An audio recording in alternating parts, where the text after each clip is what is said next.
Triple A games are dead. In the past few years, we have been seeing a general disappointment for the standard AAA game format. People are upset at the cost, quality, and general business practices of some of the largest publishers. Due to this, there's been a rise in popularity of games that have smaller development teams, lower costs, and honestly, more soul than that of the larger titles. But why is this? Back in the day, AAA games are what sold consoles. AAA games are what you would hop on after school with your friends. Games like Call of Duty, Halo, and Battlefield were what kept people engaged, and largely carried the gaming scene. Every year, there was a new COD.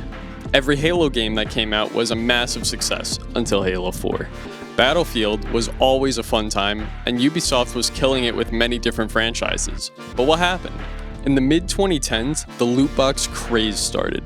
Publishers were making their games as tools to sell you more content on top of the initial cost of their game. This is different from standard DLC, where you'd pay a sum of money to get extra maps in a multiplayer game or some new missions and areas in a single-player game. We interrupt the regularly scheduled programming for this breaking news.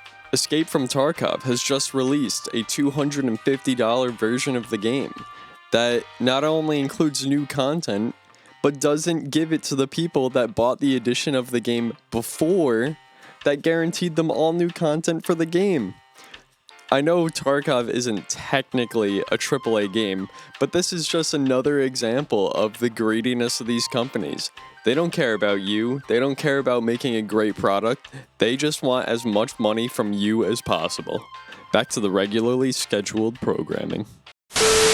Loot boxes were started as a way to get kids to gamble either their own money or their parents' money to get new things like skins, emotes, and sometimes even special items that would help give players an advantage in games. This left players frustrated that not all items were able to be unlocked through natural progression in the game. It was only unlocked by how much money was in your wallet.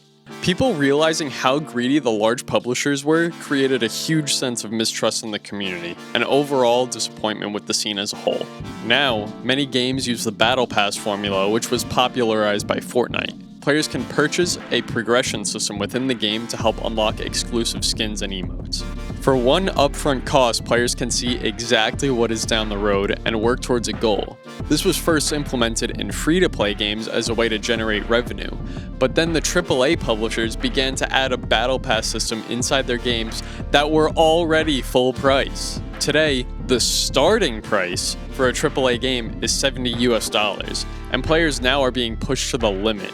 With everything mentioned before with microtransactions and battle passes and DLC, it is becoming difficult for gamers to justify such a hefty price tag, when in lots of cases, the games people are getting are borderline unfinished.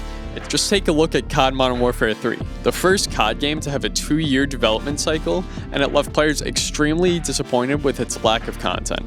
So why play AAA games when you can play indie games like Lethal Company or technically Helldivers? Aside from a few exceptions like the Rockstar game products and some other outliers, there's really no reason to. Although AAA games are always going to have some inherent popularity due to aggressive marketing campaigns and people that just don't know any better, there has to be a reason why Palworld or Helldivers or Rust or Goose Goose Duck have some of the record-breaking player counts on the Steam charts. Aside from the monetary commitment, why do some of these indie titles take the world by storm almost monthly at this point? It's because they have character. Every open world game turns into a collectathon. Every shooter has awful matchmaking or terrible player bases. AAA studios barely make co-op games anymore, and there's no longer any soul to these games. Indie games have been able to flourish recently because of the character that the games have, and because they are now what helps us replicate the days before microtransactions.